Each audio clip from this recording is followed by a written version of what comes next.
particular party, but as ALG is non-partisan.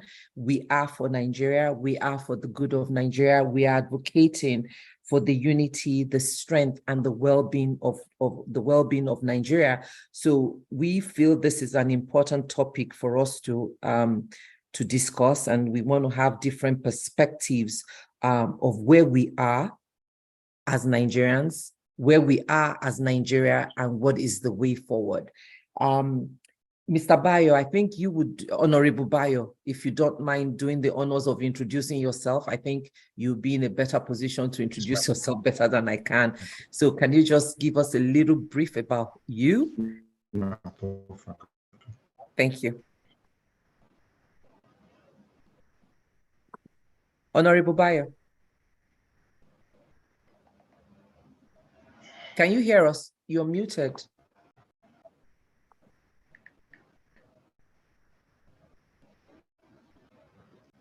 Hello. Okay, yes.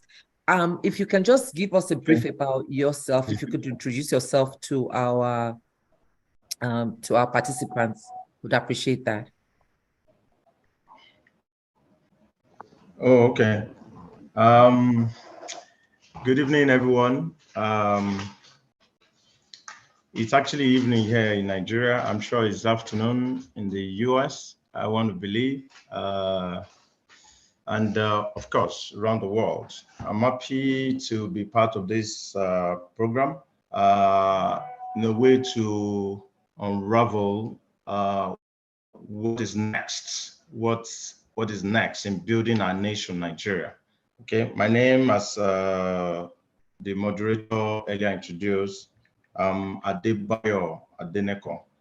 Of course, I'm a member of APC, precisely a member of the public affairs team of the All Progressive Congress.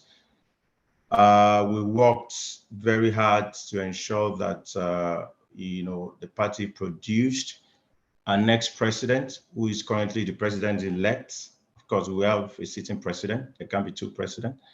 President Buhari, but now it's going to be President-elect Bola Ahmed Tinubu. Just like I said, a member of APC, I'm a development consultant, I have banking background,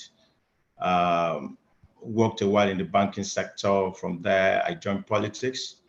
I've been in public sector for over a decade now, doing very well, mobilizing my constituents to support our party. And thank God we still retain power because of the good work of this current administration. So I'm happy to be with you to unravel the renewed hope and tell Nigerians in the world what President-elect Bola Tinubu will be bringing on board in terms of affecting the youths, especially, and also the women. The economy is the main focus, and we're going to be doing that in the next hour or thereabout. Thank you. Thank you so much. And this is kind of a very challenging session to have with, I would say, a member of APC, and I will tell you why. A lot of us believe this has been the most controversial election in the history of Nigeria. A lot of Nigerians believe the mandate was stolen from them. A lot of us believe that this has been an unfair election and are very pained at the outcome of the election because of everything that has happened. And as APC, you're saying that to continue the legacy of APC and the current state of affairs in Nigeria is not something that we wish to continue. Insecurity, economy, middle class has completely been wiped off. I mean, where do I begin to start? Where do I start with the crisis in the nation? So on a personal level, I'm very pained when I hear we want to continue the current suffering of Nigerians. So speak to us why Nigerians should embrace APC. For the past 8 years, things have gone contrary to what we were hoping for as Nigerians. So let's start with that. Thank you. Okay. Thank you. No doubt. It's a challenging period. It's a challenging moment all over the world. Nigeria is not an island. Of course, we coexist with other parts of the world. Uh, Things are very tough, more especially when you talk about the effect of COVID, which is still lingering in some part of the world. Talk about the Russia war on Ukraine, which has distorted and disrupted the global supply chain. So look at inflation everywhere in the world. Some countries are even, it's blotted over 40%. A lot of things are happening, and Nigeria is not an island. If not for the exceptionality and the prudent management leadership of this present administration, it would have been worse. So I tell you, so let me start this way by telling you that in the last 8 years, okay, of this administration, the APC administration of President Buhari and Yemi Osinbajo, prior to the time they came in 2015, things went so bad. As a matter of fact, Nigeria was, experiencing most turbulent time in the economy. Recession about twice happened in that period between 4 years of President Jonathan. Okay, as a matter of fact, prior to 2015, when this man came in, when the present government came in, it's as if there was nothing more Nigeria could be in existence. People, some theorists even say that. So it was a tough time. And so what this government did was that, okay, they premised the objectives into three main segments, three main parts: the economy, security, and fighting corruption. And from all starts, except one just want to be talking and you are not, using data to analyze whatever you're going to say. This government have fought corruption to stand still. And it showed by the evidence. There's never been a time in the history of Nigeria where corrupt officials have been prosecuted as much as this government have done. And the statistics are there. There have never been a time in Nigeria where recoveries of stolen wealth, properties, assets, both in forex and local currencies, have been recovered. This government have done. In last year alone, we're talking of over in excess of $1 billion. So a lot of things have happened, and we need to reset the economy. We need to reset our society in Nigeria. So what did this government do? They started by saying, okay, let us focus on infrastructure. We don't have revenue. Revenue have dwindled to its barest minimum. But we need to think out of the box. That's why you see a lot of bonds, Sukuk and the likes came on board. Infrastructural agencies were set up, and they were doing all. And the results are here today. For the first time in the history of this country, after so many years, look at the second Niger Bridge, look at Lagos-Ibadan Expressway, look at Lagos-Kano-Kaduna Expressway, look at the railway revolution, look at the airport remodeling and the likes. This requires a lot of attention and money. So they focus on that. All that period, Nigeria have to experience some kind of pain. It's just like someone that built a house and took, say, like a year, 2 years to build such a house. It can be destroyed in just a day or even less in house. So Nigeria have been destroyed. The side have crumbled. That's the right word. As you need a builder in Buhari to start that. So in that period is a moment Nigerians have to exercise patience, because all the money that ordinarily should be going to private hands, we're putting it on infrastructure. Okay, so they started that building process, which they have done till date, and significant improvements have been recorded in that regard. Corruption, nobody, all over the world, there's corruption everywhere, but you can mitigate the effect. And that's what the man have been able to do. Now, APC now thought it wise that, okay, we're going to the second phase. This second phase, we don't need someone that wants to help us build anymore, because those infrastructure the background have been laid. We need somebody that's a thinker, somebody that can break the shackles of poverty, somebody that have track record in his own, in his own private business and his, service to development of Nigeria. And that's why Asiwaju Bola Ahmed Tinubu emerged during the primaries, and after he was the flag bearer for APC. And we saw this man, we saw that he's a man of many firsts.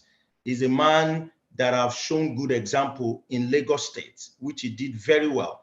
This is a man that brought the revenue of Lagos from 600 million per month into over 50 billion. As at the time he left in 2007, they have done in excess of 600%. He was doing over 6 billion as at the time.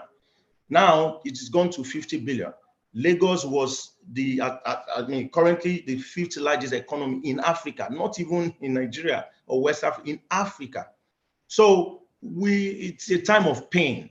Both external factors and internal factors came into play, and Nigerians were, a lot of people were suffering.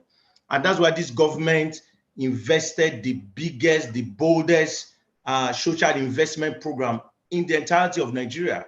Okay, we call it National Social Investment Program, where, you have, the poor, the vulnerables have been taken care of, the market, the trader people have been taken care of, the youth, especially with a lot of innovation and the entrepreneurship program came on board.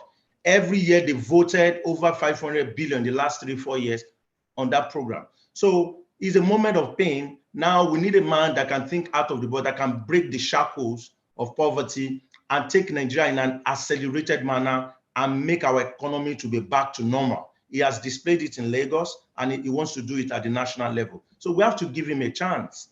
He also said that, this is a moment of healing.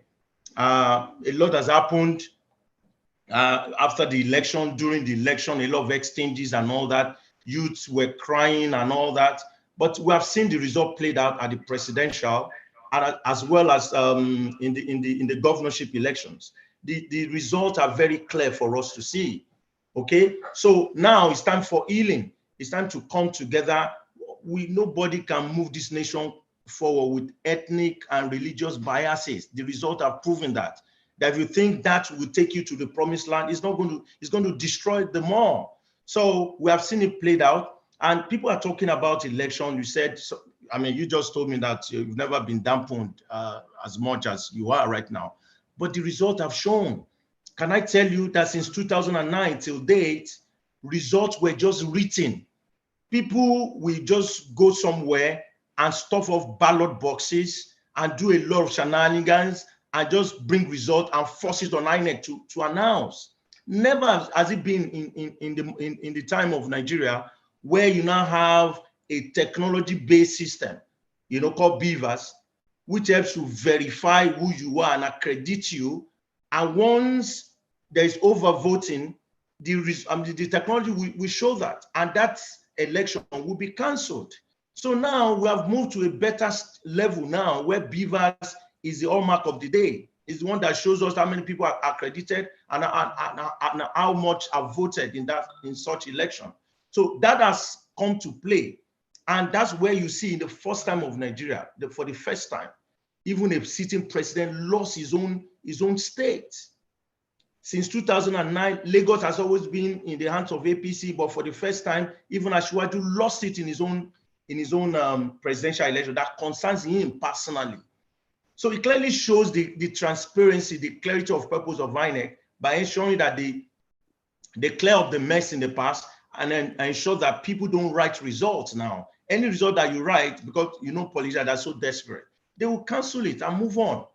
So this is the situation we are in Nigeria now. We need patience. Diaspora people abroad needs to come. For example, myself, I schooled in the US, but I'm back home to contribute. Okay, and there are a lot of transformation, a lot of things that are working to work with various experts all over the world. So this is moment to do a soul searching, and let's come together. Asiwaju have spoken to the youth of Nigeria that he has a lot of plans for them. Youth will form part of his cabinet. Okay, smart, young, and very energetic, passionate people will form part of his government that are youth, people that are under 40, even young minds that are under 50, youth, their affirmative action will come into play. So he has said he's going to form a government of national unity. I mean, a government of intellectuals. He's not going to depend on just unity for unity's sake. People just bring making submission politicians and they just come. It has to be people that have what it takes, competence, national competence, people that have what it takes to deliver Nigeria. And that's what he says he's going to form when he starts his government. So we need to give him a chance. And the building process has been done in the last 8 years. Now it's time to skyrocket and move Nigeria higher so that jobs can come back. The unemployment rate is in excess of 33%. Now we want to bring it down as much as possible. He said he's going to invest so much on the social investment program. He's going to sustain what they're currently doing and even expand it. You know, there will be innovations and all that. So I think we're on the right path. Thankfully, Nigerians have shown that, okay, they want to continue with this model. And I can tell you, in the next 4 years, this country will never be the same again. Thank you. Thank you. I'm going to bring us back, and my questions are going to be very difficult for me and probably for you as well. First and foremost, the legitimacy of the election, we're not going to discuss that here because I know that it's in court. And I hear you speak, and it's almost like you're speaking about two different Nigerias. One Nigeria that APC knows, and another Nigeria that I would say 75% of Nigerians know. So legitimacy of election, and I'm glad you schooled in the US and you are familiar with the rule of law. You're familiar with constitution, you're familiar with human rights, you're familiar with civic responsibility and civil rights. And I'm also in the diaspora, and Nigerians believe that their human and civil rights were taken from them in this election. I know a brother, a very dear brother of mine, that spoke on Saturday, and my heart shattered in 1,000 pieces. And one of my mentors that is passionate about Nigeria spoke about his treatment at the polling booth in Lagos. He's a Lagosian. He had to fight to vote.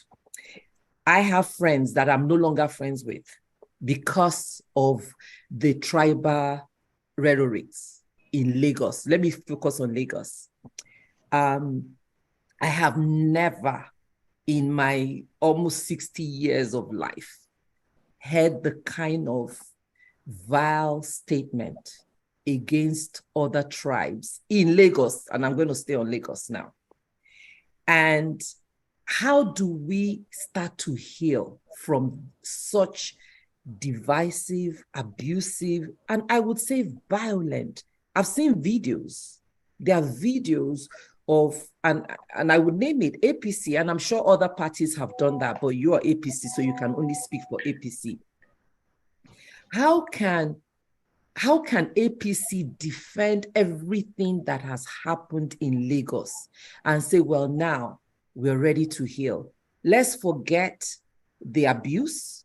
Let's forget the violation. This is on record. It's not hearsay. There are videos circulating and people's personal testimonies of what happened to them. And me, it's very personal for me. Me being half Yoruba, my mom is not Yoruba. And I have seen someone's, I would say, legitimacy challenged because of politics. And it came from APC. Speak to us about that, because before we can start healing, we have to understand and then forgive each other and then move forward. But to say that's in the past, let's just move forward, is a little bit tricky. So if you can speak to us a little bit about some of these issues we've highlighted. And then the second point I'm also going to bring up, I don't want to bring too many at a time, so maybe that's one. And then the second thing I want us to talk about is the economy. So please prepare for that. I have a lot of questions about the economy, but speak to us on this election and APC's role in this divisive and vile happenings that, let me focus on Lagos State, that happened in Lagos State. And I don't want us to focus on one man, which is Bola Ahmed Tinubu, but let's speak to ourselves generally as Nigerians. Thank you. Okay, thank you, madam. I think I've touched on some of Please these call things. me Jumoke. Madam, just please call me Okay, Jumoke. Jimmy. All right, thank you. Okay, so I think we will be doing a lot of this service if we just isolate Lagos from the rest of the country. I mean, I know a lot of us from the diaspora and the, a lot of youth exuberance came into play to just focus on Lagos alone during the election. That's not the true story. Okay, all of us know, even in the US, everywhere all over the world, there's always an iota of skirmishes, of violence, or ballot snatching in one way or the other that will come into play. What matters mostly is, does it substantially affect the outcome of the election? Is he a statewide, syndicate, violence or misnomer that happened that could affect the outcome of the election? So that's not a true story. Just like it happened in Lagos, it happened also in other parts of the country, especially even the Southeast, where one of the contenders actually, came from. Okay, so yeah, I kind of empathize and I sympathize with you, knowing someone that felt so bad, given the experience that you just shared. But I tell you, the ethnic religious biases that came into play, especially during campaign, snowballed to what actually played out on the election day. Okay, and we also know that in any society there are always dissent. There are people that don't follow rule of law. Theirs is just to distort, is just to cause chaos in the system, because that's where they derive joy or value from. Okay, so it's always like that in any election. And that's why the government of President Buhari have been very careful not to make statements or not to be too passionate about, even though it's from APC, but not to show the whole world that I'm really supporting APC. And he said it several times, that even at some point, his own party people were like, are you really for us or not? Okay, it's just a way of being careful, being cautious, so that International Committee of Nations will not see Nigeria that, we are just a body of people that don't take law and order seriously. So, so I don't want to miss the point. What I'm saying is that what happened in Lagos is not different from what happened in other states, but there are skirmishes. They're just small size issues here and there. And I'm sure security agencies were able to nip it in the bud. Now, talking about we Nigerians, the youth, and the whole Nigeria as a whole, the president-elect have spoken rightly. He said it is healing time. We need to heal. We need to come together. At one point in time, somebody has to lead.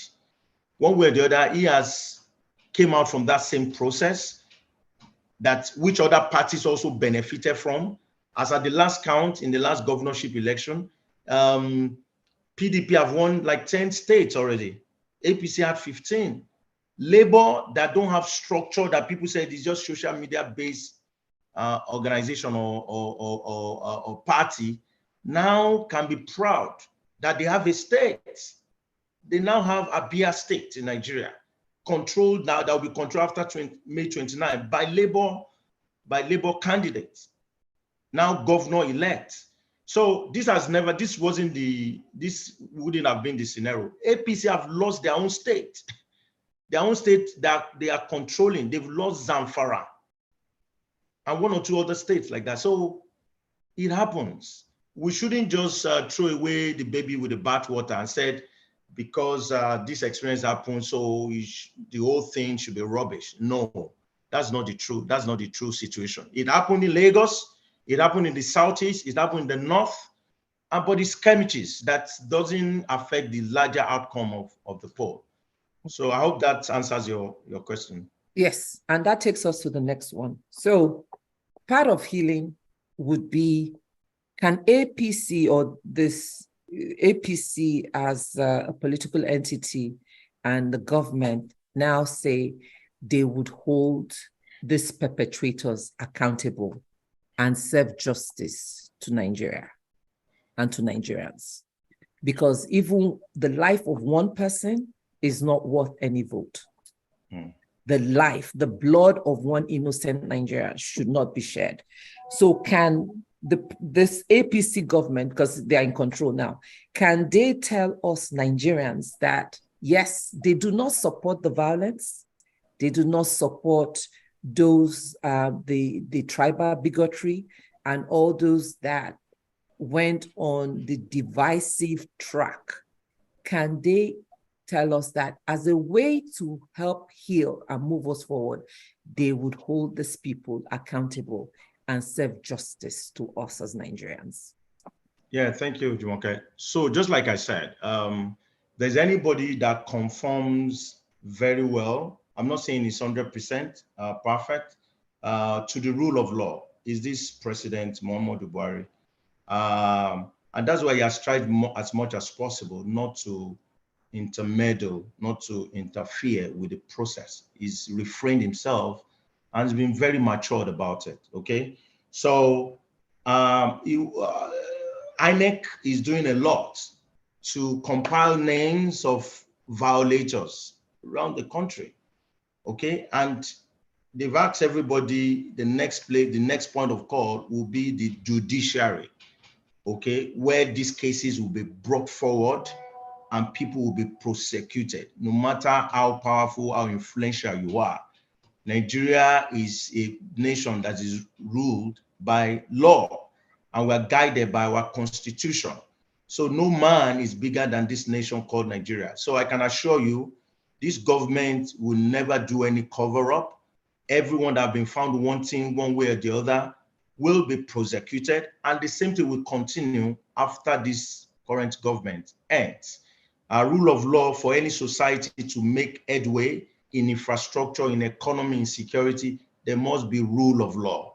You know, and that's why I'd like to speak about a model I have been pushing, you know, within our party, APC. Is a security model that I've seen that over the years, it has become a vicious circle. We're just going round the loop, round the loop, round the loop. I can tell you, no man, no association, no party, no individual, no group can solve the problem or the challenges of insecurity. Insecurity will be fought by Nigerians and Nigerians themselves, and they will get the way out of it. When you see any politician that come on here and tell you that I have solution, I have security architecture, I know what to do, and it's all lies. And that's why when you see in advanced economy like the US and others, Canada, you will never see them going on television station, on network and speak ills of their nation. They don't do that. They won't do that, okay? Somebody, because there's a bomb blast somewhere, will start coming on here in order to score points so that he can work against the other political party, will come and start talking about how many people have been bombed, how many people have been killed. No, that's not the way to solve insecurity issues. We all have to come together and fight it. It's a vicious circle. There are many forces coming together, centrifugal forces coming together. You know, and there's no way. It's like a fisticuff. We're just fighting ourselves in a circle, within the circle. There's no way out. So we need to come up with a plan. I mean, if possible, we make this a national law, you know, that, you know, you don't come on here and come and speak ill of what is happening insecurity-wise. You want to score points. Because I'll give you a good example. Before we came in 2015, PDP was in power between 1999 till 2016. You know, APC and some of the other political parties will come on here and, you know, speak about all the insecurity in the land, kidnapping, herders, farmers, clashes, and all that. They will tell you they have 100% solution. But when they left, when PDP left and we came in, the problem is still there till now. We've been able to mitigate it to a large extent, but nobody can solve it. So what I'm saying is, it's going to be a collective effort. Okay, go and tell us how you want to improve the economy, how you want to bring the job level and create employment, bring the unemployment down, and you know how you want to revitalize infrastructure, how you want to impact women, the youth. Yes, talk about that. Not insecurity, not making points out of it and think you are going to solve it. When you come into power, the other party will now start attacking you again, and there won't be any way out. So it's a vicious circle. We need to stop that. So that's a model that is very, very important. And I can tell you, this government is serious, is focused. Asiwaju has done it in Lagos. He's going to do it again. He's going to go across national divides, across parties, and bring in smart people that can do this job. He's going to bring religious spirit. He's not a religious bigot. He has done this in Lagos. He assembled the best nationality in Lagos, all manners of ethnic groups together. A lot of them are doing well today in their various endeavors, even in public service. He's not a religious bigot. He won't go and bring his wife is a Christian. He is a Muslim. So he won't go and bring one Muslim to envelope the whole MDAs, ministries, department, and agencies as if they're the only ones that own Nigeria. Nobody would do that. So it's now time for us to come together and work with him and get this job done. He has done it before. It won't be a big deal to do it again. You just sparked a question. You said he's going to bring everyone together. He's not a religious bigot. In a country where we have, I'm not even sure if I can give an exact percentage of Christians, how can you stand behind a Muslim ticket and say that this same administration that is Muslim, President Muslim, Vice President Muslim, is going to have a balanced cabinet? How can we as Nigerians even begin to believe that? Okay, thank you. I don't know, this thing is, okay. We can hear you. Your video is off, but we can hear you. So just like I said earlier, he's a man of pedigree. He's a man that got track record, and his record speaks for itself, okay? In Lagos, after he left office as a Muslim, he has worked with his party to also produce other governors. I can tell you 2 of those governors are Christian. They are Christian. He's a Muslim. They are Christian. Okay? I just told you his wife is a Christian. And he made it clear when he won the primaries that he's going to go and scout for somebody that can deliver, somebody that can do the job. And he went around the country and was able to go to another state called Borno State.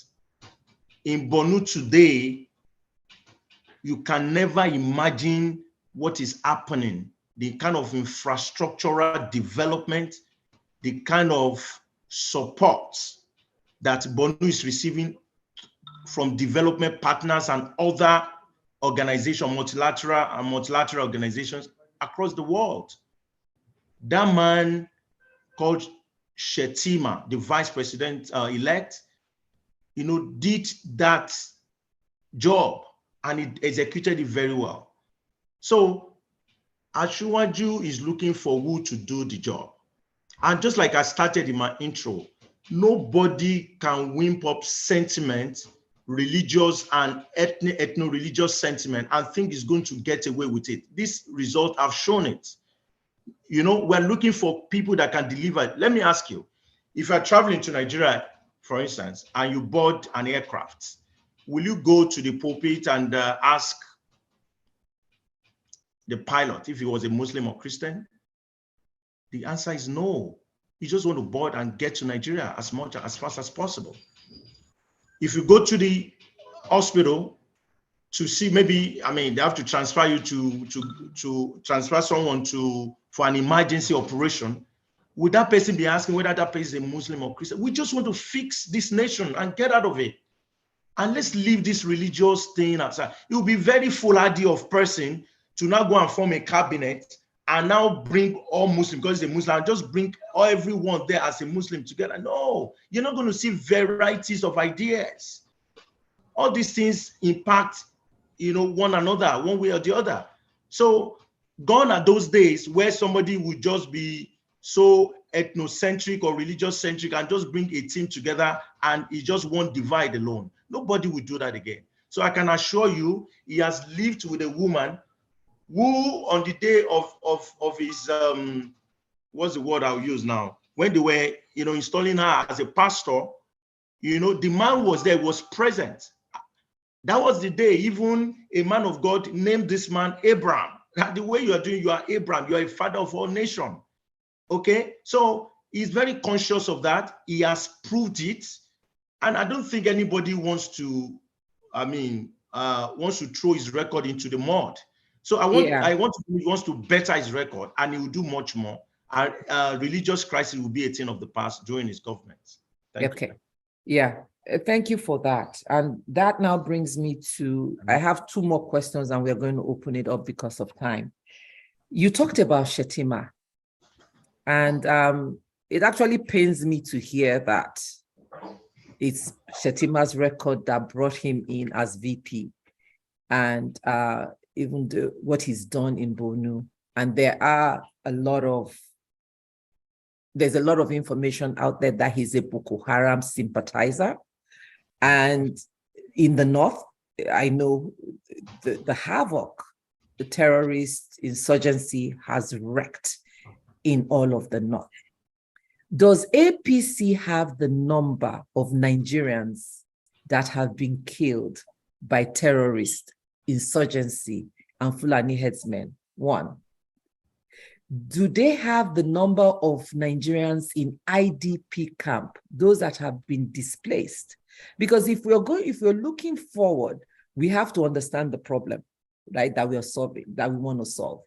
Can this APC government and the incoming government tell Nigerians that between 2015, when we came into power, and 2023, that we are now changing, 1 million Nigerians were killed by insurgency, 2 million Nigerians are in IDP camp, and this is our plan to get them out. This is our plan to stop killing, to reduce the number of Nigerians that lose their lives to insecurity.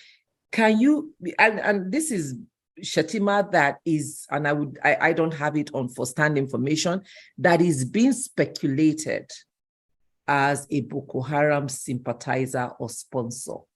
And now we want to believe that this administration with him, second in command, will fight insurgency and insecurity. Okay, so thank you. And I'm happy that you said it, that it is speculation. There is nothing they've not said about any leader in Nigeria, one way or the other, whether real or unreal. There's so many speculation out there, I can tell you, and nothing lasts.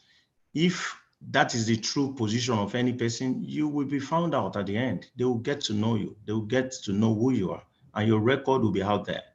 So it is speculation, and let's keep it like that. I don't think APC will be so stupid or act stupid to go and bring a man that they know fully well is a Boko Haram person or personality and bring him to come and undo Nigeria. I don't think it's going to be possible.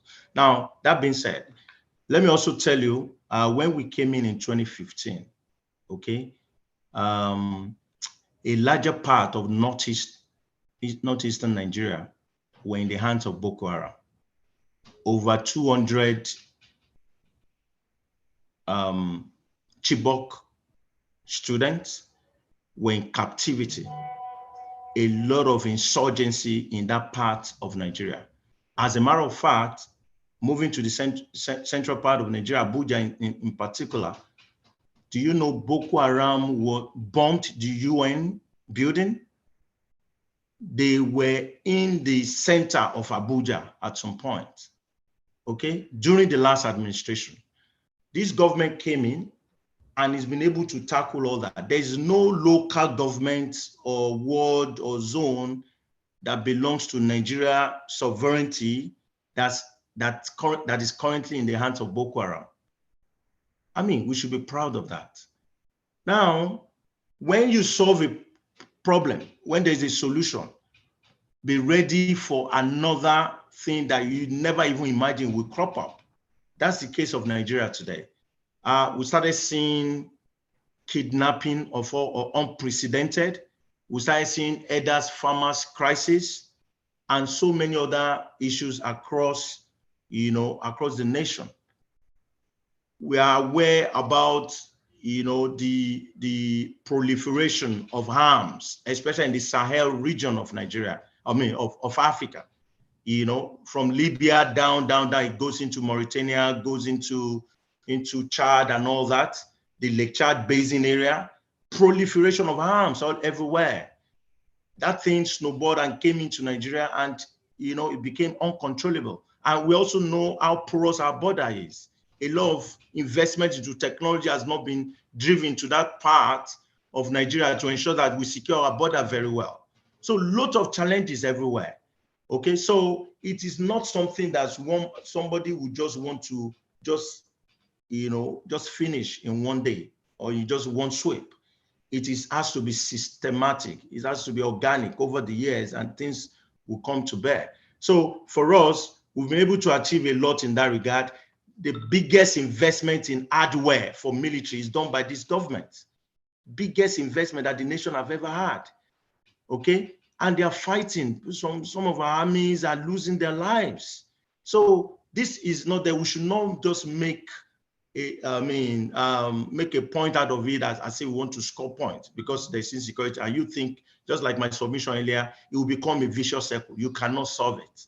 Okay, it has to be the people. So there are new challenges, and this government is taking it up. Our government of Asiwaju has said is going to invest a lot in surveillance. Our security, all our border areas, we're going to invest technology, drones and all that to be able to map those areas very well, have a control room and see what is happening there so that they can fight this insecurity. So look at elders farmers crisis. It has gone down to very low level, by coming up with policy like National Livestock Transformation Plan and some other thing and some other novel ideas that they have been able to use to curtail this. People now have ranch, they are investing in ranching so that your animals will not just be traversing the length and breadth of the country anymore. So it's going to be, over the years, we're not going to solve this problem in a swoop. It's going to be over the years and things will normalize. That's the way I say it. Thank you. Pastor is in now. Mr. Chairman, I don't know if you want to take over. Welcome.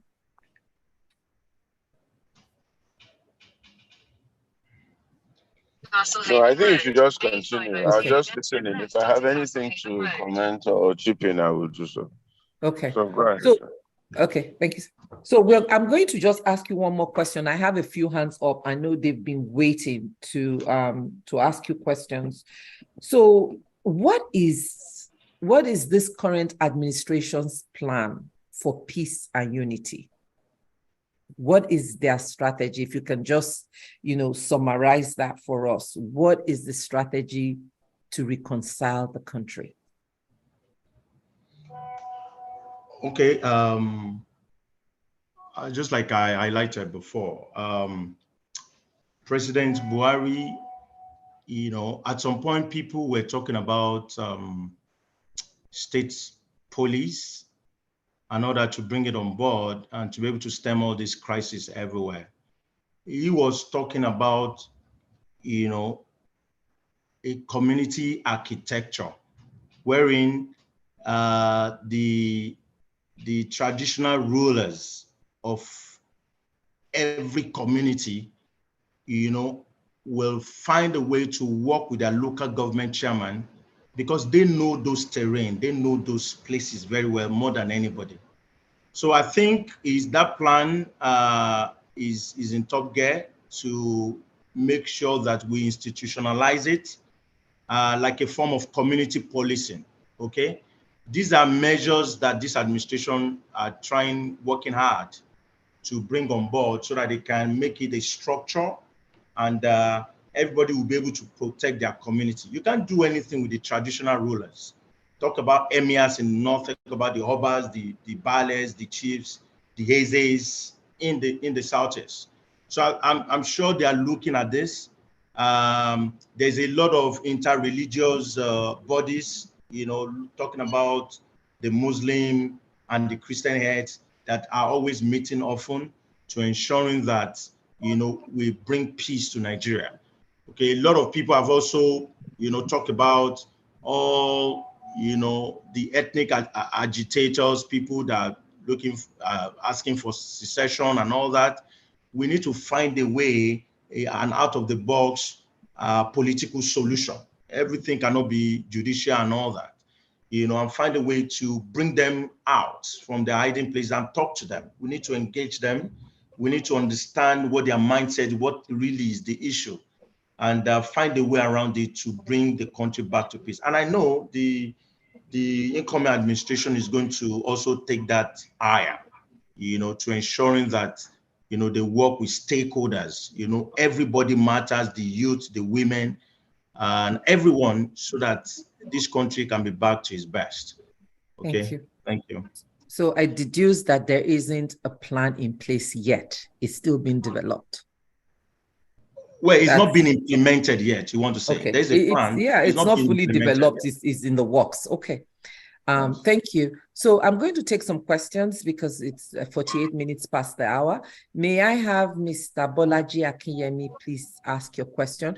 Please, let's keep these questions very courteous, respectful, regardless of which side we belong to. We do maintain a high level of civility on this platform, and we would expect you to please present your comments or your questions in a very responsible and respectful manner. Thank you. Go ahead, sir. Thank you very much, ma'am. I want to appreciate Pastor Ituah for coming in because this subject is of interest to each and every one of us, and his being around is key. Now, the issue is simple. I know that you earlier said that we should not bring an individual into this. But if healing is what we want to do, then it's important that we let it out. For me, this whole tribal thing started with Asiwaju Bola Ahmed Tinubu. I stand to be corrected. When the incidents of Funke, the daughter of Baba Famoriti, happened, he visited the father. At that point in time, investigations were on. Nobody knew where the finger were pointing, but he diverted the thoughts to a particular tribe that were kidnappers and tried to exonerate the Fulani. Now, coming down the lane, any intelligent person must have seen this coming. Now, when the whole issue about Igbo this, Igbo that was on in Lagos, there was a short video clips he made. Talk about people coming to Lagos, they had education, they had this, they had that. And then his conclusion was, for somebody who is the president-elect of the Federal Republic of Nigeria, listen, we don't have to beg this issue. If we want to heal, an apology is not too late in the day for him to tender an apology for what he said at Funke's demise to the father. That is where we should start from. We can't begin to heal when himself, who is going to lead us through the healing process, has not started to heal. That's just what I want to say. Thank you very much. Thank you, sir. So, Honorable Bayo, we usually take about 3 questions together. So that's one, more of a comment. And Mr. Uncle Afolabi would also ask his question. Then I'll call on Peter Eze, if you could take those 3 together. Go ahead, Uncle Afolabi. Yes, good evening.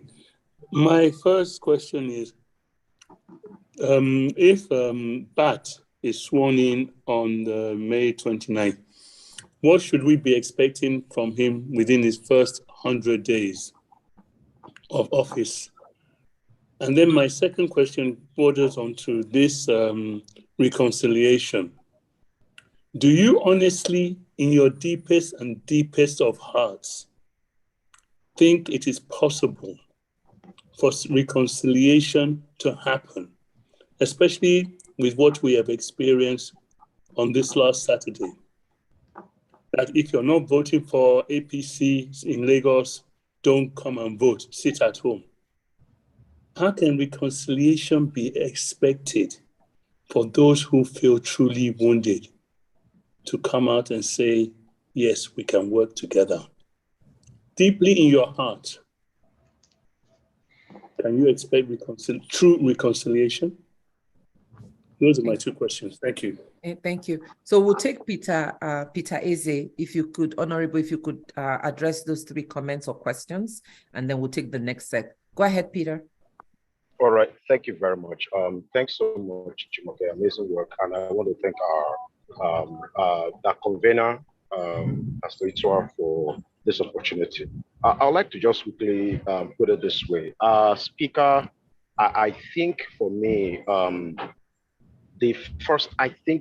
as a representative of the APC, I think the best thing you could have done was to begin your talk on the note of admitting a wrong that was done, because we can't talk about healing a wound without opening up the wounds. On this platform are people who got labeled, who got attacked simply for decisions they didn't make. I am a Nigerian of Igbo descent. I didn't make that decision to be an Igbo. Now people are attacking me for a decision even my parents cannot even say they made. They didn't decide to bomb me. I came out, and now I am living in a place I'm discriminated against. Good thing is that I have actually enjoyed a lot of benevolence. I mean, I was housed by Yorubas, 3.5 years coming to Lagos. I worked with a gentleman, Fela Drote. I didn't even realize I was an Igbo because they was just Nigerian. Now, last Saturday brought a lot of attack on people that didn't understand where it was coming from. So I think the normal thing, and I'm just saying it going forward for where else you're going to speak, you are giving us statistics on a country that we live in. We live in Nigeria, we know all these things. So let's even take that apart. I think what is necessary now, the last speaker said that the president-elect contributed with some video clips, but we're not going there. What anybody, any respectable person within the APC cohort should start with is an apology, an admittance that something wrong was done, and a genuine apology. This was wrongly done. Whoever feels put this fire, it was wrong. There are families who have lost people. So for you to come and tell me that after all it's done elsewhere, it doesn't show an apology. It just means that you condone what was done. The normal thing to do is to admit something wrong was done on Saturday against an ethnic group, some people who were completely, innocent, and then to apologize. Not to say, there's no condition to that apology. Open unconditional apology, and then you now continue what you're saying. But I think you lost most of us here by the way you started, and then you are giving us statistics of APC in a country that we live in. We are the ones in this country. Maybe you are even living abroad. We are living here, so we know all these stories. Fighting is question, we know all of these things in black and white. So that's just my comment. Once again, I want to thank you for your time, but please, it felt like you were abusing the sensibility of some of us when you were in the way you were talking. So please just put that into consideration. Jumoke, thank you so much. I can only say thank you, because it is hard to have, even on the platform, Yorubas who will openly say this was wrong. People are still trying to defend it and saying, but Igbo said that. We are not saying what Igbo said or what Igbo did not say. We are saying, is reprisal attack and killing people, is that the way to tell them what they are saying is wrong? So please, if we are preaching nationalistic, let's preach it. The president-elect has a hand in a lot of things that's happened. But he's not here. We're not making a case or trying to judge him. But there are people representing. Bayo Adenekan is a critical case. You are not even speaking about the comment he too is still making. He has not come out openly to apologize, to say, oh, I made it, I'm sorry for saying it. Let's forget FFK. But there are people, respectable people, that shouldn't be saying certain things. Thank you. Thank you very much. I know this is a very passionate and very sensitive topic. And so, Mr. Honorable Bayo, there were 3 questions or comments. Do you want to speak to those first 3 before we take the next set? Okay, thank you, Jumoke. I earlier had the voice of Pastor Ituah. Good afternoon, Pastor. Happy to hear your voice again. Thank you. Good afternoon, Honorable. Thank you for coming. Thank you. Thank you very much. Thank you, sir. Yeah. Okay, so Peter Eze, let me quickly address this. Peter, I really empathize with you, and I can tell you, it's a sad moment in the history of our country. There's no reasonable person that will see what transpired at the last election, some of the skirmishes that I spoke about, that will be proud to associate with that. If you feel offended or you probably misconceive what I was trying to drive, my point, I'm really sorry about that. Nobody wants to build a house and have it to be destroyed just as a goal like that. No. The strength of this country, there's what you call diversity premium. The strength of Nigeria, or Lagos in particular, since it's like a case study now, is because of the diversity of the ethnic and religious group that exists in that state, that made it cosmopolitan. That is the smallest state in Nigeria, and yet is the biggest and the largest in terms of whatever statistics you want to use.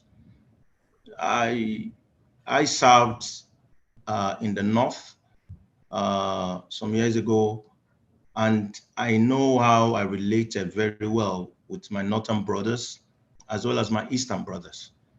At some point, when things are so tough, I know how these people from another ethnic group or tribe come to my aid. Even when I'll be like, even my so-called brothers are not there for me.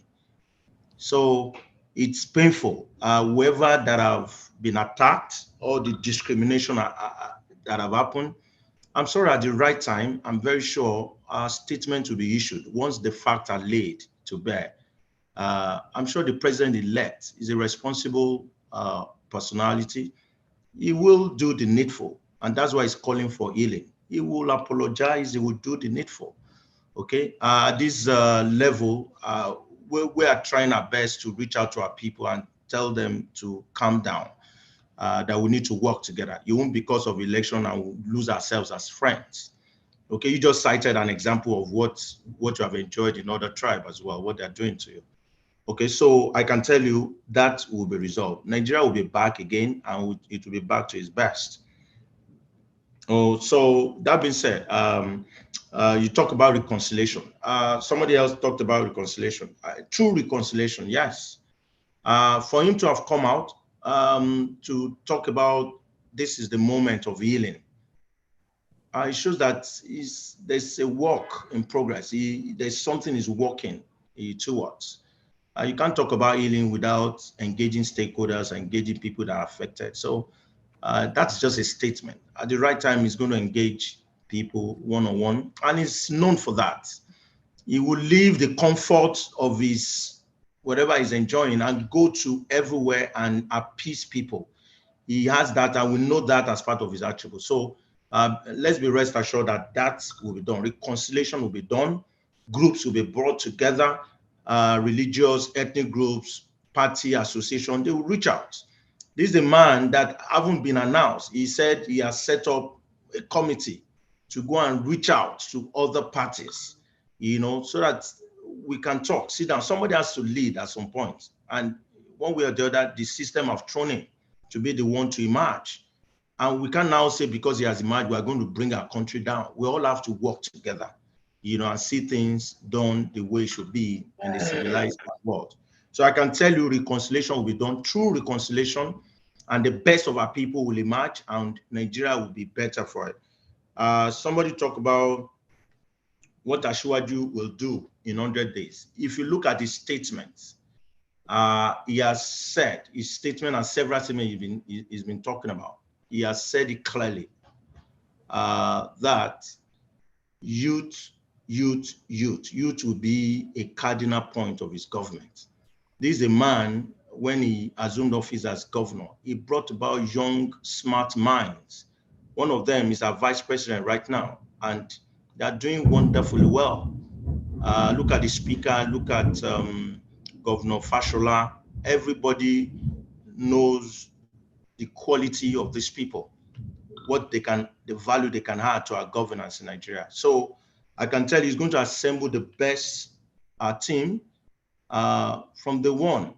And within the 100 days, we'll start seeing some of the results. He has said it's not going to be a very sharp departure from some of the good things that we're currently seeing. For example, the National Social Investment Program, that is a very bold initiative. Right now, it's been institutionalized at the National Assembly. There will be agency, there's a law that will be regulating the social investment programs in Nigeria.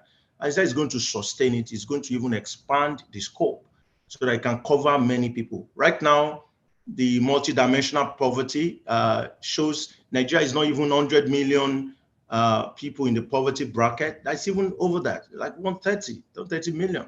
So this country needs to come together and solve that problem. Even everybody will be affected. So I can tell you within the 100 days, the youth, it will be focused on the youth to get them to work again, bring about, leverage their energy to bring about innovation, and across walks of life, they are going to bring about solution to many problems in the land. So he's going to assemble the best team. He's going to focus on the youth, the women, to begin to drive the economy. The whole idea is that how do we reduce this unemployment? That's number one thing to be done. And he has displayed it before, and he's going to find a way to get that done again at the national scale. Okay. Somebody spoke, that's the first speaker, spoke about Funke Famoriti, the late leader's daughter that was murdered. Mm-hmm. Well, I didn't know what you said, Asiwaju said. I would like to get to know about that. I don't know what actually you said he said, but whatever he has said, he's a very responsible man, and he won't just speak in such a low manner to spite one ethnic group or the other. Somebody also spoke about the video that was making the rounds. If you look at that video is not recent. That video has been on for years. It was just the malicious intent of people that made them to bring it back. And what he said there, I don't know. He said, what is the meaning of How do you interpret what he said? So it's just speculation. Let's just leave the past. How do we reconcile? Do we work together? We know the pedigree of this man. He's not a religious bigot. He's not an ethnic bigot. So if we are sure of that, except when somebody wants to prove otherwise, he has built Lagos he's not the only man. He's not an island. He can't do it alone with his team. He has worked and built a team of ethnic, religious divide. In Lagos is a cosmopolitan city. Okay, people are even thinking that Lagos, the way it's going, is going to be the third largest economy in Africa soon, the way it's going. Look at the biggest and the boldest investment by Dangote is also in Lagos. And so many things are happening. So let's focus on that. And reconciliation will be done, and apology will be made, compensation will be made, and I can assure you Nigeria will be better for it at the end of the day. Thank you. Thank you. So we are going to take another group of three, and then the last group of three. Fire Ransom, please go ahead. And then I'll take Mr. Kola, Mr. Charles, and then Ituah. I'll come to you, please. So go ahead, Fire. Thank you very much, Ma. I have a question. I'm really bored. In your statement earlier, you mentioned that no man or no group can solve the problem of insecurity in Nigeria. I beg to differ. The first job of the president, not the Nigerian people, the first job of the president is protection of life and property. And this contradicts the statement you made about no man or no group can solve the problem of insecurity. Then what is your campaign strategy in where does that come into play in solving the security situation? So I'm going to ask you, what role will the president-elect and APC play in the security of life and property for Nigerians? Will it still be the same? The president condemns after a kidnapping has been done or after 1,000 people has been killed. Is this going to be the president condemned? What is the president leadership role? Even if you are going to use the Nigeria people, what is the leadership role of the president and the APC to solving insecurity? Thank you. Thank you. Go ahead, Mr. Kola, and then Mr. Charles. Thank you very much. First, I would like to say a big thank you to the gentleman, Mr. Onanuga, for coming to this hot seat, knowing fully well how it's going to be. My question is this. I did notice that the tribal bigotry in the last election started right after APC lost Lagos in the presidential election. Now, what exactly did APC do? What precisely did APC do to stop that rhetoric from going into the gubernatorial election? Because we saw it climax, and then it happened. So what precisely did APC do to stop that tribal bigotry that was going on right before the gubernatorial election? Thank you. So that it doesn't seem like they were going to benefit from it. What precisely did APC do? And that's my question. Thank you. Thank you. Go ahead, Mr. Charles. Thank you, JT. The gentleman that spoke, sorry, I missed your presentation, but I'm sure it was interesting and exciting. But as I look at the number of people attending Zoom today, this is probably the lowest number we've had over the past 3-4 weeks, which probably speaks to speaks to where we are in the country. That is, people are not happy. They are not happy with the outcome of the results of the election. And so, but let me go directly to my question. So APC has been ruling the country for the past almost 8 years now. Number one, what are you going to do differently than what we have seen in the past 8 years? That is one. Two, you talk about uniting the country. What efforts have you made to reach out to Peter Obi and his team to make sure that there is peace and unity in the country? Number three, today, your spokesperson, Festus Keyamo, one of your spokespeople, published a note that he has reached out to the DSS to arrest Peter Obi and his presidential candidate because they are inciting the population. So what are you turning the country to a police state or a state of terror where you start arresting your opponents? So I'm just wondering how these actions that some of your key spokespeople are taking, how this can help bring the country together. Thank you. Thank you. Go ahead, Honorable, if you can take that, and then we'll take the last set of questions, and then I'll hand over to Mr. Chairman. So, Honorable. Okay, so thank you, the last speaker. Thank you, Kola. Thank you, Faye Rason Ataji. a lot of names, right? Okay, so Kola spoke about what APC will do to stop ethnic bigotry, biases, and all that. Or what did they do? I think that's what he said. What did APC do? If you look at immediately after the first election, the February 25 election in Lagos, because that's where we're using. The governor, Governor Sanwo-Olu, knew that there was problem.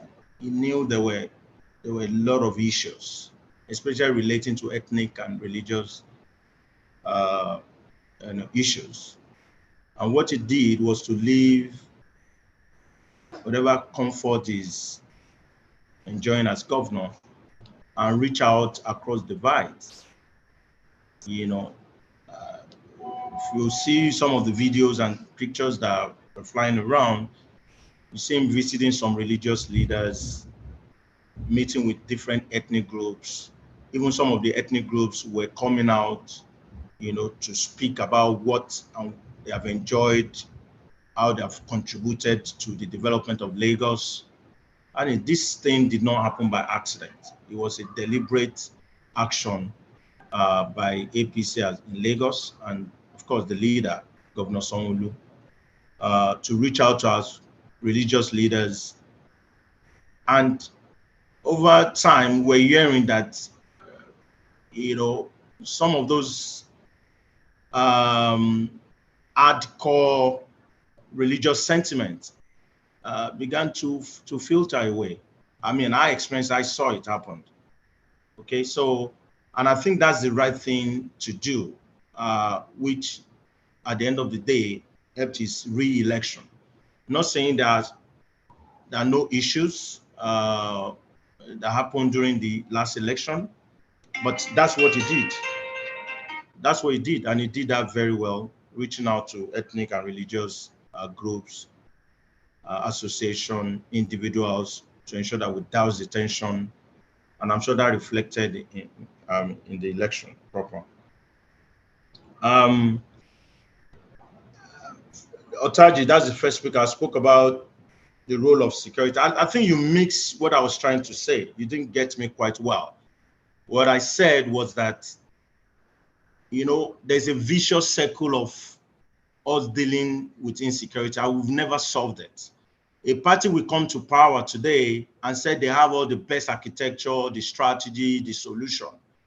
But at the end of the day, we're just going around the circle because the solution will still linger, will still be there after they leave power.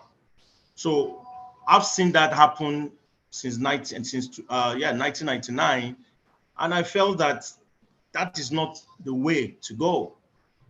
Yes, there has to be leadership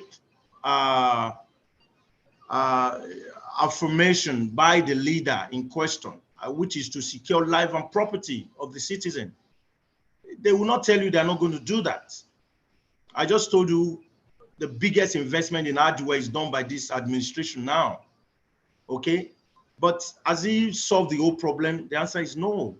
So I'm saying that rather than going back and forth, one party will go on here today and start talking about all the issues, all the bomb blasts, all the kidnapping. I said he has a solution. It's a lie. It's not going to work.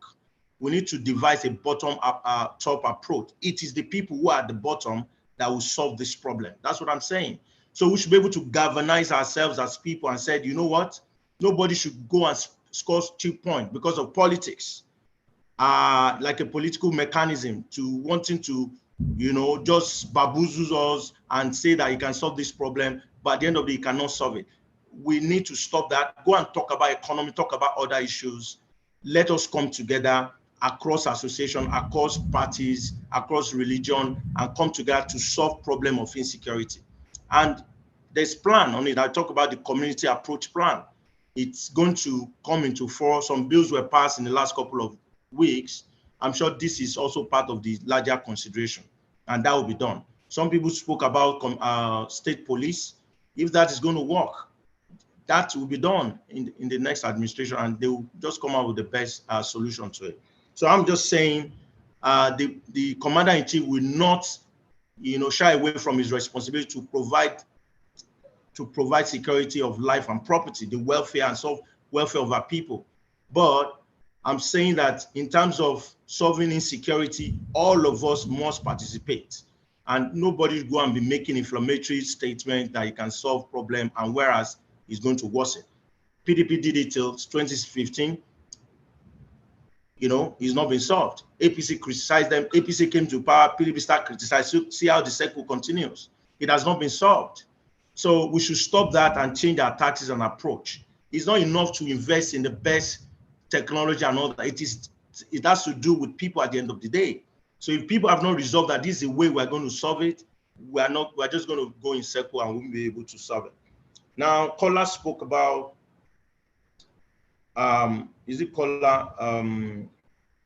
talk about what Asiwaju would do different. I think it's the last speaker. Spoke about what he would do differently. Just like I said, if there's any area in the core areas of economy, security, and anti-corruption that this government have not really fared above average, it will be in the areas of economy. And that's why, and we're admitting that there's no reason. Asiwaju, during one of his campaigns, he spoke about how people, smart guys, cannot come together in this government and solve the skyrocketing of the forex that moved from $200 to $800, almost 700 something now. Okay, it shows that he admitted the fault. Okay, so he has shown that where he needs to differ, he will come out and be objective about it and go for what to do to ensure that he solves the problem. Where they know that we're doing very well, like infrastructure, fighting corruption, introduce other measures to leverage what we're currently doing and take it to another, he's going to admit and he will do better in that regard. Okay, so his persona is different from President Buhari, and he's going to bring that to bear. And let me tell you, no matter how best planned strategy that a particular political party have, the man that makes the difference at the end of the day is the commander-in-chief, is the president. When it comes, he knows what he wants. He knows the team to bring together. If the party tells him this is what we want to do, he can decide not to do it. And we have seen it happen in several times. So he's going to bring his persona, his track, his history, his, everything has achieved to work differently and take on. And I said he's going to focus on the economy. Economy shall be the bedrock of his government, and he's going to do a lot in that regard to ensure. He's going to marry monetary and fiscal policy, all the divisions we are currently seeing. We're not going to see that. Before you can execute any policy, you need to look at what is the effect on the people, and that's the fiscal side. He's going to look at, he has come up with some solution, to ensure that it brings that to bear. So he's going to be doing that. I said he's going to be youth focused. He's going to bring in a lot of our youth. That at least 3 under 40 will form part of his government. He said across MDAs, women will form, a larger stock in that regard. So I think he's going to be different. He's going to hit the ground running. He's going to assemble the best team. He's going to empower them to deliver dividends of democracy. And I can tell you what we see in Lagos is a child's play to what he's going to achieve in the next 4 years in Nigeria. Thank you.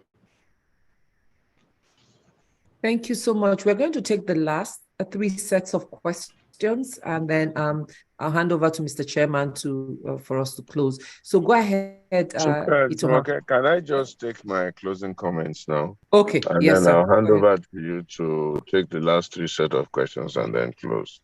Let me just thank Honorable for everything that he has done thus far on the platform, and for his gracious attempts at answering a lot of these questions, and also everyone who has contributed to the platform. Nigeria is indeed going through very, very challenging times. I have not in my history seen such tension in Nigeria before, apart from 1966, when we were almost at the edge of a civil war. I'm appealing to everyone on the platform and also to all our leaders, and I'm sending Honorable back to the leaders of his party that they should please, please, please let us work towards building a Nigeria. Nothing is do or die, and nothing must. Nigeria is bigger than everyone, and we can only try and push forward a good narrative for Nigeria and look for the best to lead Nigeria, regardless of where anybody came from. One of the things I like about him is that he says where we've made mistakes, where we've been weak, we will admit and we'll find a way to go forward. We will hope that we'll be able to keep to our words. And also all the various people who tend to comment on behalf of parties, they should please hold their horses, you know. A lot of the words are very scathing, very, very damaging, and so on and so forth. If indeed people have come to serve, we will not come to serve with such viciousness. We will come to serve. And if the people will not accept us serving them, then so be it. What this tends to me is that it seems as if people have some other agenda in trying to destroy other people to get to power. Let's all please try and build a good Nigeria where it's safe, where it's peaceful, where there's joy, where there's progress, where there's competition, but not destruction. And where we all want to really work together to build a Nigeria. And we can have different opinions. We'll all belong to different parties. It doesn't mean that we cannot all still be friends and socialize and even work together as different parties with different opinions to try and build a strong Nigeria. It's important that there are differences in opinion so that we can take everybody's opinion. It's not you are my enemy because you are not in my party or you don't share my opinion. We must also disabuse that and find a way to build a really great Nigeria. I want to thank everyone for being on the platform today. I want to thank Sonny and Jumoke, and of course, Olu in the back office and Faye for all the great work we're doing. Nigeria will be great again in Jesus' name. Thank you. Thank you, sir, Pastor Ituah. Thank you. I appreciate it.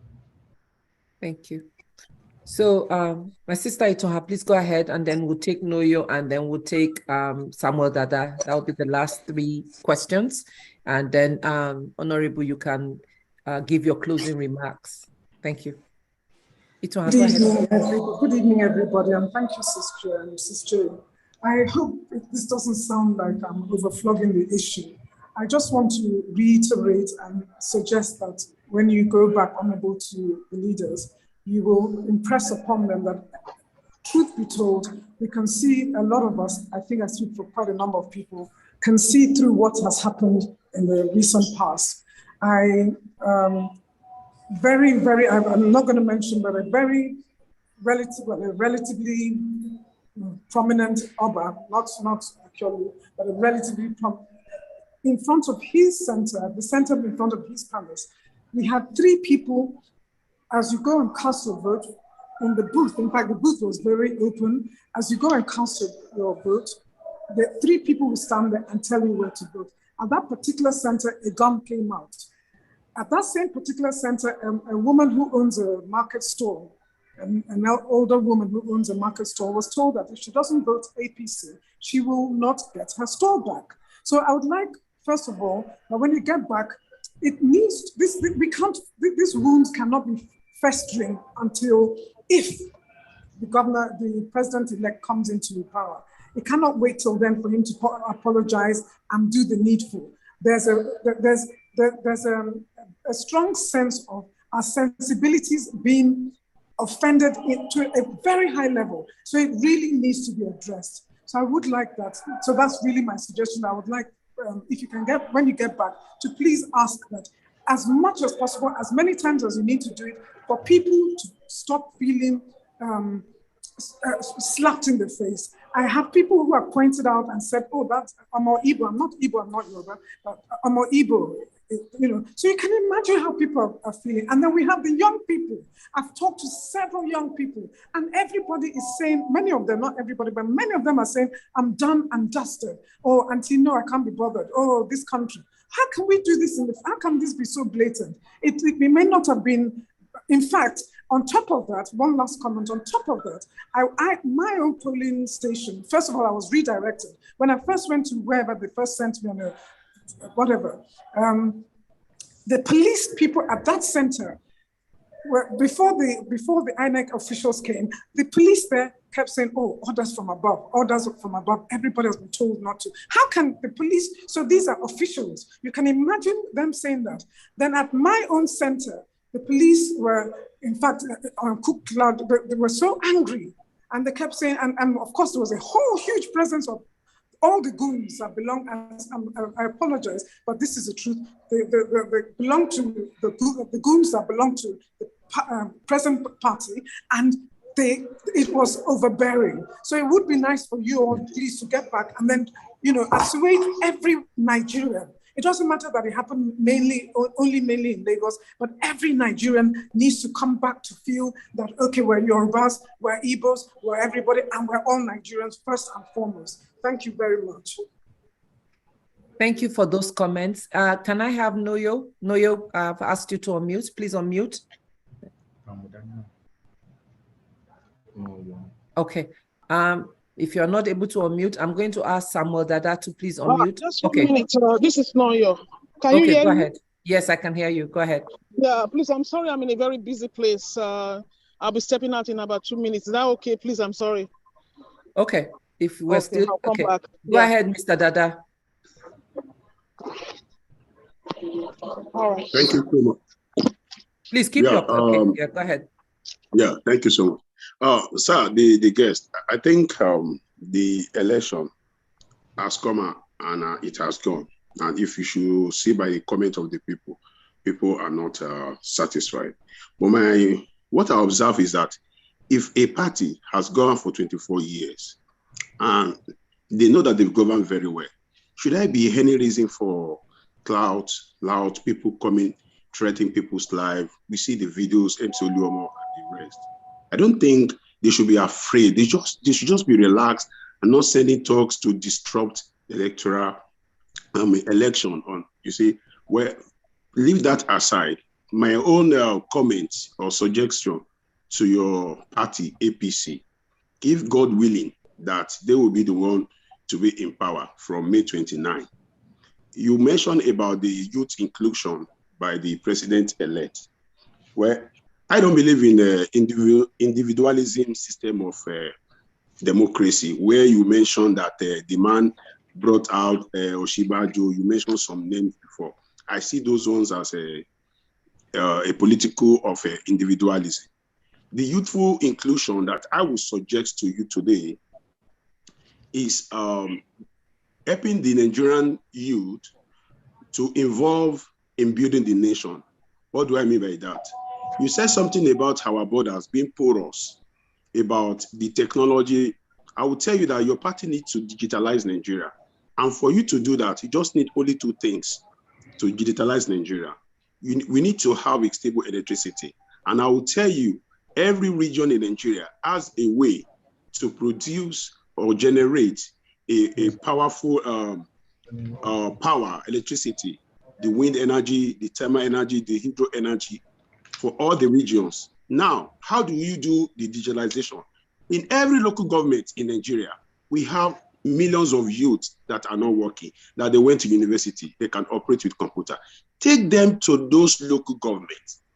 Let them have the numbers, the population census of all indigenes in the local governments through the help of Nigerian youth, taking their fingerprint, their eyeballs, is like a biometric data, the forensic system, having it in the system where everybody will know who is who in Nigeria. And this will really help a lot. I mentioned two things now, and these two things will help us in building our economy, because a country that has a stable electricity, individuals that are trading, the barbers, the tailors, they will be able to pay their taxes. If it is 50 naira or 100 naira per day, they will pay, and you know how much we generate from there. Second, the insecurity in the country, we will curb it to like 90%, because there will be no way somebody will just have to kidnap, and we have the CCTV, the fingerprint that will reveal to us who is who in that country. And that will even curb from all those banks. We have one person having about 3-4 banks where monies have been transferred. We'll be able to curb those things. I know that I don't want to be pessimistic. APC will not do this, because even most of the people that have been selected into the political system, they are there for that purpose. But I will tell you, if you guys will be able to redeem this country and salvage us from ongoing war, because you guys are not seeing it. Most of the younger generations, they don't really understand politics the way most of us understood. Because when people are coming here now talking about Muslim ticket, if I have to tell you the history of Lagos State, the people that determines the politics of Lagos State are mostly Muslim, right from the onset. And they've been including it because the Yorubas know how to accommodate one another within themselves. Go and look. Koforola Bokno was intimidated when Tinubu was there. We all know it. Going by the history. But it is not that it is not evidence to people because it is in the federal level. People are now seeing it. But I don't want to speak about that. But I just want to tell you guys that you guys should think into these two things I mentioned. If truly you wanted to include the youth in your policies, and this will help us in a long way to generate more money and to secure lives and properties in that country. Even we'll be able to annex all the databases like the passport, the VIN, the NIN. We integrate everything, we annex them together. And that will help our electoral process as well, where the vote buying, voter party, vote rigging will be caught because people will believe that the technology will read and everything with the help of the beavers as well. You guys should think in this direction. But if you fail to think in this direction, I pity what will be for Nigeria. And you know, everybody knows the outcome because the country is boiling seriously. I pity we will get it right before it is too late. Thank you so much. Thank you so much for those comments. Thank you so much, Honorable Bayo. I think those are the last three sets of comments that we took. If you could address that and include your closing remark, and then we'll close. Thank you. Okay, before I start my closing remarks, let me quickly address some of this. Sorry, Noyo is back. She had asked to excuse herself, so I'm just going to take her. She will be the third question. So go ahead, Noyo. Okay. Good afternoon or good evening from Nigeria. In Nigeria, I joined this session this morning. I think I was one of the first people that called in at 11 because I forgot about the change of time between here and Nigeria. And when I came on, I think the presenter was telling us about Buhari, that he has the most, his regime is not corrupt, and that he has done the most for Nigeria. That was what I got from his statement. I sat there, I could not just take it, and I left. And I just left. See, Nigeria, I don't know how they will heal us because a lot of things have happened. I'm not in Nigeria, I'm here in America. I know how bad I feel about what I saw, how the citizens in Nigeria have suffered. All the measures Major General Buhari took, the president, was against the Nigerian people. They were the ones that suffered. These big men, they had the money. They had the money to buy votes. They had the money to do whatever they did. And they went on to inflict all sorts of injuries upon our minds. And wish God, absolutely God, that will help us to come out of it. So what I'm saying, Lagos, the election in Lagos State, why did the government not put in adequate security to protect the citizens of Lagos?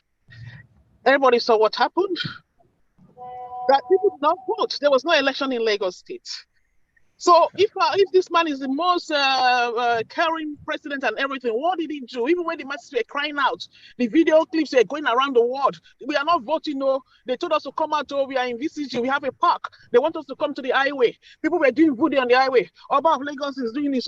This one is doing. Why were people not protected? I'm from the Niger Delta. I'm a Shekiri lady, Shekiri stroke Benin. And if you want to trace my origin, I would say I'm closer to the Yorubas than the Igbos. But what I saw that day made me, I felt so sorry for the Igbos. And our people, it's not just good at all. It's not what we saw that day. Yeah? Not just Igbo, even some Yoruba people. How do you identify a Nigerian? I was asking one page, that how do you know that even Yorubas were turned away, that they look like Igbos? So all of us now, these are issues that they need to address and take care of. And to come to our page, we are still fighting on our various pages. People they are so insensitive to what is happening to other people. They keep on posting this thing, and the guy you referred to, that statement, they are just putting it there. You know, people are already crying. People are in pain. and you are doing things like that. My brother, I don't know how you said President-elect Tinubu, but to some people, it's difficult for us to accept it the way it is right now. It's why it's from my place, second lady, I should be dancing. But what I saw, I don't know. It's only God that will help us. So you have a lot of work to do to heal the country. That's the truth. Thank you. Thank you for those comments. Honorable Bayo, I think most of them were mostly comments. If you could maybe speak to it and then we'll close. Thank you. Okay. Thank you, Jumoke. Okay, so Noyo, thank you. I'm happy that you spoke your mind. It's unfortunate that immediately you had some of the things I said in the intro. You said you left the podium, the platform. If you had stayed a bit, some of the solutions and some of the issues have been addressed actually. But I'll take my time to quickly also highlight some of the things I said before. Okay, so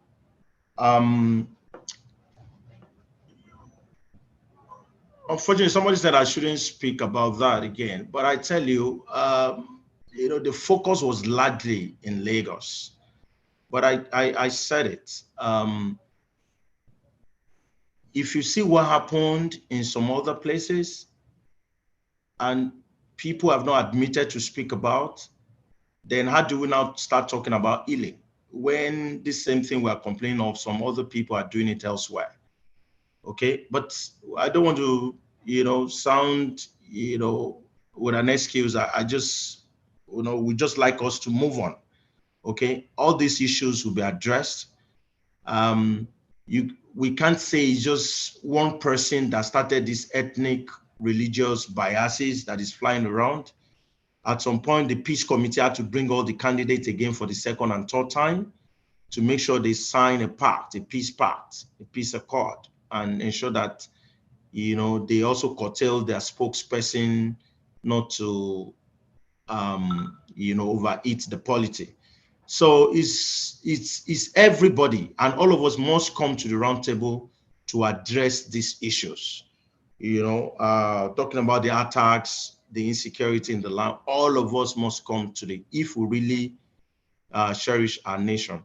I'm just like a diaspora like you. At some point, I was determined to say, okay, you know what, I need to come back home. And yeah, it may not be as rosy as it was then, but you know, it is what it is, and I'm heading on. And I strongly believe in this nation. There's nothing Nigerians cannot do if we come together. That coming together is what has been missing over the years.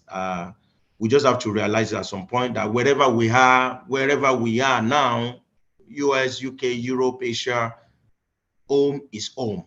At some point, your heart, you're so passionate talking because you love this nation, Nigeria, and you want it to be the best. And I feel you. So let's work together. We're sorry, whatever will have happened, I think we can work towards it and get it solved. So thank you. Dada, you talk about two areas or policy initiatives that you think are very germane to the success of any government. Talking about electricity, talking about digitization.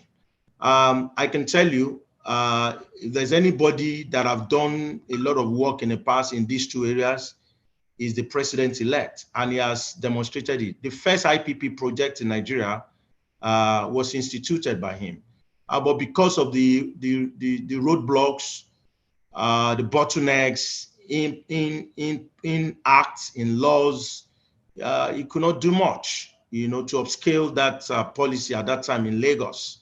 Okay, because the national grid, whatever you generate, you have to submit it. You have to forward it to the national grid. You know, even though they will allow you to generate, but you have to get it, you know, into the national grid. So a lot of states were just, you know, finding it hard to do what needs to be done to cascade their states from, you know, crawling to flying. Okay, digitization. Lagos is the best innovation hub in Africa right now. The best foreign direct investment is coming into Lagos. A lot of innovation centers are built in Lagos. Okay, the Google of this world, the Twitter, they are now having offices, you know, in Africa, especially in Nigeria. So you can be rest assured it digitalized the tax system in Lagos to make the revenue generation to increase from 600 million, to over 50 billion naira. You can do the math and see what an increment. So I can tell you, if there's any government that would do that, government or president-elect will surely do that, I can assure you. So thank you. Those areas will be focused on. Ituah, the first speaker, said, talk about some of the things we have also addressed in the past, in the course of this program, talking about how do we appeal, how does the president-elect admit that a lot of wrongs were done, and how do we appeal to the larger minds to calm down, let's work together. He has started the process. I can tell you, nobody will be left behind. If you love this nation, just like Pastor Ituah said in nation building, all of us must sit down together and work, especially the youth. He said in his speech, the youth, I heard you. He mentioned youth for over 10 times in a single speech. So he's very committed and he's going to do that. Everybody's proud of his track. And if a man has done so much, he has been able to, lead a team. And a lot of those younger guys are doing very well across the walks of life, in finance, in public sector space and the likes. He should be proud to do it. If there's any man that built human capital, it's Asiwaju Bola Ahmed Tinubu. He has the record and he doesn't want to hide it. We can also compare him to others and see what the stat is saying. So he won't hide it, and we that are working with him will also echo it to tell you that he has shown examples before for leadership, and he will continue to do. He will assemble the best team, and they are going to be part and parcel of this government, and they're across parties, across religious, ethnic divides, association groups, professional associations, and they're going to give their best to Nigeria. That's what leadership is all about. It's about influence. How can you influence? You can't know it all, but if you can influence others to get things done, that is that kind of man that we need, and he's capable to do that. So thank you, Pastor Ituah. You spoke a lot about building a Nigeria of our dream, a safe, peaceful, tranquility will reign in Nigeria. We may have different opinions, but at the end of the day, we have a common goal. And no matter the external influence, how can we, go back to the drawing board and get the country to the best? So I think that's where we're going, and that's where we, the younger ones, the youth, we're going to work together to disabuse all the negatives, all the narrative, the negative, ethno-religious biases that is flying around. It's not going to work. If you think you're going to whip up ethnic religious sentiment and going to get to the promise, it's not going to take anybody anywhere. We all have to come together and build a great nation, just like the pastor have said.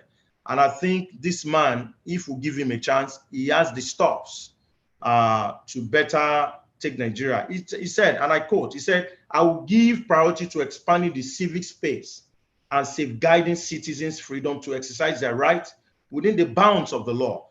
As long as you confine yourself within the law, he has given us assurance he's not going to be an autocrat. He's going to work within the ambit of the law and ensure the right of everyone is protected. Okay, somebody talk about somebody that went on here and started some blasphemous thing that I was saying on here. We don't need that again. You have said a lot, and after a while you chose the right path, which is to go to the judiciary to examine your case and provide all the evidences that you have. If you have done that, that means you believe in the judiciary. Why would you go on here to be threatening? That is not going to help anybody. That is felony. And I'm sure that's what the legal icon Festus Keyamo took up to say, no, you can't do that. This case is prejudice already. It's already in the judicial space. Allow them to do the needful. Don't go and be inciting people. This program by African Leadership Forum, a group, they're trying to heal the wound. And that's why I took up this opportunity that, okay, this will be a forum to appeal to a lot of our people. Some of us are not pleased with some of the things. I started that in my opening statement, and we want to also work within, because if you are without, you are outside and you think you can solve what is within. No, there are times you are within and you tell them, you look into the faces of the leader and tell them, this is not the way, we need to do it right. And some of us will be given the opportunity and we'll tell them and do the things right. So inciting the populace is not the way to go. If you have evidences, take it. You know, look at somebody talk about data management. Okay, I was part of the team that did a business case for the national identity management ecosystem in 2015. You know, the data as at then for the national identity management system was at 7.5 million as at 2015. Can you imagine within the space of 8 years, our data, national identity data right now, the NIN, the national identity number, has gone up to over 93 million now.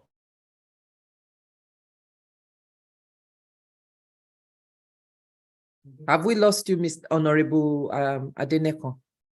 Your audio froze. It's going on and off. Okay. So we want to thank him. Hopefully he'll come back in. Okay. We lost the audio we lost the audio for a second. Okay. Oh, I'm sorry. So I was talking about data management and statistics. The data from 2015, where we were at about almost 8 million, 7.5, 7.6 million.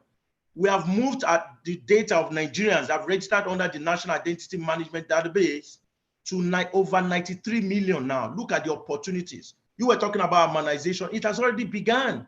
We're harmonizing data across NIMC, Federal Road Safety, FRSC, the FIRS, and other data, organization. It's been harmonized now. There are opportunities that also, this is where we need the skills of our youth to come up with a solution. We have data now that we can play with. That will snowball to what is happening in the e-voting system. It was never like this before. Where people were writing results. If President Yar'Adua admitted in 2007 that results were written. He knew it and he confessed, he admitted it. Now we have beavers that's able to deal with senators, sitting governors. Over 10 of them have lost, their plan to go to the Senate. If not for beavers, will that happen? A president is losing in his own domain. Even Asiwaju lost in Lagos. The chairman of a party lost in Nasarawa. Let's look at some of the positive that this election have also brought out. Never in the time of our National Assembly will you see parties ranging from two-party system to about 5, 6 now that in the National Assembly. Unknown parties have represented. Look at Nasarawa, SDP won the Senate, about 2 senatorial seats in that state alone. So we are evolving. Even in the US, there are a lot of challenges. That's a democracy of over 230 years.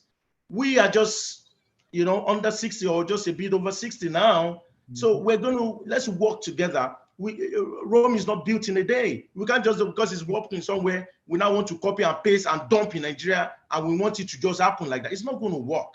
Let's work together. This man has reached out. He has set up committee. He said youth is the focus of his government. Let us work with him and let's move. If there are evidences, all those videos we're talking about, let's pile them up and support, the judicial investigation that is starting now, and go and let them know that this happened, so that we will not experience such as we see or as we experienced at the last election. So I'm very happy for this opportunity given to me by the Africa Leadership Group in building a new Nigeria. What is next? Those are some of the things we have espoused together, and I'll be happy to work with you, to work with your platform. Anytime you need us, please call on us. We want to heal the land. We want the best for this country, and Nigerians will own Nigeria, and Nigeria will be better for it at the end of the day. Thank you. Thank you so much, Honorable Adenekan. Thank you for your time here. I know you were on the hot seat today, and so thank you for your decorum and for being a gracious guest to us. Want to really appreciate everyone for being here, and also to state that the Africa Leadership Group is for Nigeria and for Nigerians. We don't belong to any particular party. Our vision here and our mission, as most of you, all of you on this platform know, is to chart a path forward for a Nigeria that works for everyone, irrespective of our political, religious, ethnic affiliation. So please, let's know that we have difference of opinion. Even siblings in the same house don't have the same opinion, but we must disagree. We must agree to disagree. It must not end up in violence. And for each and every single one of us here, we have a part to play in the peace and reconciliation of Nigeria. It starts with our own family, within our sphere of influence, to take that gospel of peace for us to begin to work together as one Nigeria to rebuild the Nigeria of our dreams. It's not a political party that is going to do it. It's us Nigerians that are going to do this. Absolutely. The power is in our hands. We've seen it happen. There's a third force that in the past did not happen. People have come out en masse for this vote. There's a momentum that we've gained. So let's keep that focus on building a new Nigeria together. Let's leave the politicians, let's put them aside. But we Nigerians must fight for the soul of Nigeria. We can't do it with ethnic or religious bigotry. We must do it as Nigerians, as nationalists. So thank everyone for coming today. I know I personally got a lot of comments when I sent out the flyer that we're bringing an APC person to the platform. Again, we are for Nigeria and we listen to all perspectives. Doesn't mean that we represent or believe what everyone here comes to say, but we're looking for the way forward for Nigeria. And we're going to keep doing that. We're going to keep speaking to different sides. That's the way for us to come to the center. We have to have an understanding. We have to know what the issues are, and we have to chart a path to forgiveness. Pastor Ituah is working with groups on forgiveness, reconciliation, and unity. That's what we are about, and we must continue to do that. It is not the person that occupies Aso Rock that's going to do that. It's us, Nigerians, as individuals and collectively. So thank you again for your time. Honorable Bayo, we thank you for taking the time to do this. Know that there's a lot of work ahead. And so please take the message back.